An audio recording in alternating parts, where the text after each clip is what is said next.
1-2-42. Shunday kunlar keladi, cho'ntak pulga to'ladi, omonatli eng zo'r bank xotiningiz bo'ladi. Siringizni bilgan ham, boringizni shilgan ham, duoingiz qilgan ham xotiningiz bo'ladi. Otangizga koyitgan, egri yo'ldan toyitgan, farzand bilan boyitgan xotiningiz bo'ladi. Chidaydi shapaloqqa, mush desa ham qovoqqa, lag'mon osar quloqqa xotiningiz bo'ladi. Tepkingizga yaragan, bolangizga qaragan, oq yuvib oqtaragan xotiningiz bo'ladi. To'lagansiz mahrini keltirsangiz, qahrini yomon sochar, zahrini xotiningiz bo'ladi.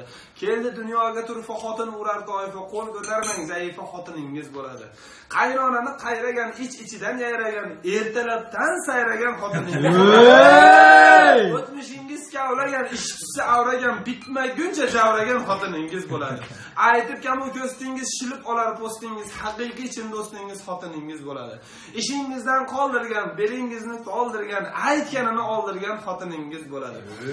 Ichishingizdan to'ygan, doim pichoqsiz so'ygan, bir yostiqqa bosh qo'ygan xotiningiz bo'ladi.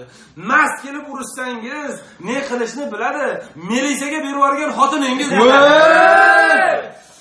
Xotinlar ko'p g'iybatchi yoki oddiyroq gapchi, tepa kalga sababchi.